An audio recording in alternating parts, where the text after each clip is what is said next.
of each age left. That's the start. What will the impact be like? It'll be 2 or 3 years.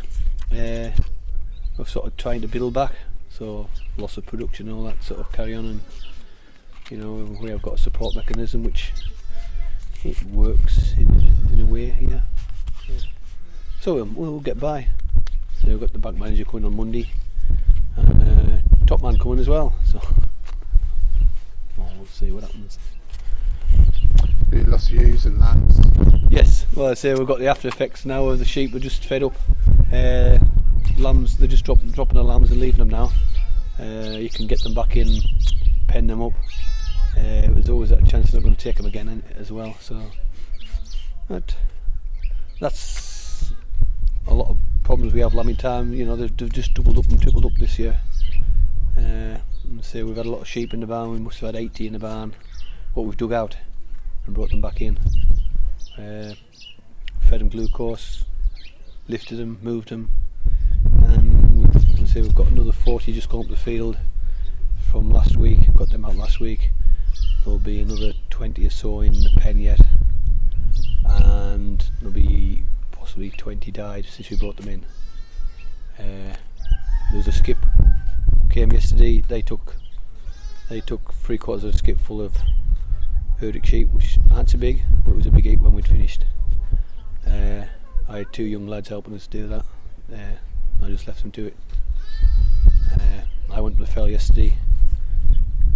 Found dead sheep in places where we don't expect dead sheep with the snow.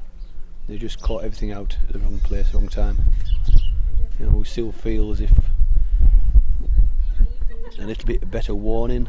You know, so we've had warnings in the past, and we can move sheep around, double sheep numbers up in one place, take them out of fields where we know there's bad snow drifts. You know, we had about 300 sheep in the inside fields.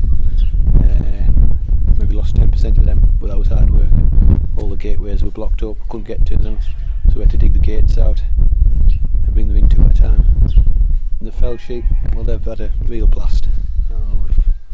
I would say we lost 50% of them.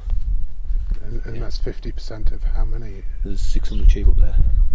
Yeah. So you lost 300 out. It'll be nearly going up to that score, yeah.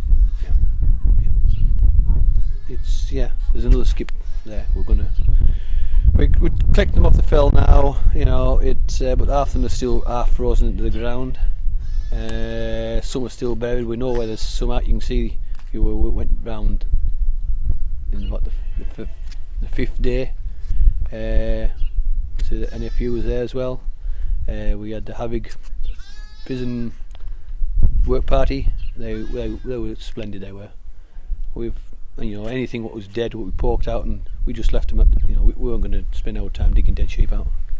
But they're all to pick up now, bring down. I know there's a lot more dead sheep. There was a young lad on his holidays. He was snowboarding and he found a sheep, and he'd been in there 12 days. It might go out today. It's alive and well. After 12 days? After 12 days. We got 2 out that day. Sadly, the other one died that night. So, but there's 3 or 4 places on the fell next to the walls, which I wouldn't like anybody to go to at the moment. Because it's just too dangerous? Because of the numbers? Because of the sites, yeah. It says we have picked a lot up, but there's still a lot frozen into the ground, and we've got them to pick up and tidy things up, and we'll get back again. It must be heartbreaking. It is, yeah. But like, I say, every time I mention foot and mouth, everybody seems to go very quiet. I know they do. That's why I didn't want the photographs of the dead sheep. But my neighbour got taken out of dangerous contact, and we were actually lambing sheep. The next field is where they were shooting the sheep and taking them away.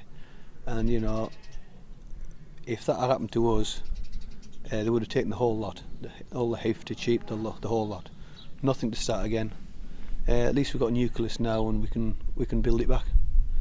I don't think we'll have as many sheep in the future as what we have had in the past. It's maybe time to reconsider what's happening. You know, it could have been a freak of nature, or it could have been global warming. You know, if we get another spell like this in the years to come, you know, it'll finish a lot of these hill farmers off, and so we'll have to see. Yeah. There has been help in Scotland for Scottish farmers Yes. from the Scottish government. Yes. Is that something that you think? Scotland, Ireland, Isle of Man, Wales. I'm not quite sure what's happening in Wales, but yeah, their governments look after their farmers, and you know, they help and support them. You know, it's not all about throwing money around. You know, money's very helpful, but it's people understanding what's actually happening and how we actually farm, and you know, it's more to do with support and help when we need it. You know, say the bank manager's coming on Monday. You know, if he's generous, we can. That'll be very helpful. Yeah. And DEFRA? DEFRA. Well, they're supposed to help us. They help us in ways, yes, in the past. We always seem to be fighting with DEFRA somehow. Yeah. They've said that you can bury sheep on land. No, burying's a silly idea. You know, we want these sheep taken away. We actually have to have a bit of a count, really, what's died, future repercussions and all sort of things. Yes, you know. I guess burying's not really practical on a farm like this. Well, we can dig holes and bury sheep, yes, you know, with a digger, but no, I want them taken away. And you know, at the end of the day, if I have to pay for that, I have to. But you know, the Scottish people, the Scottish government and them other governments have been helping their farmers. Yep. I think a lot of European farm governments help their farmers a lot more than we get here as well.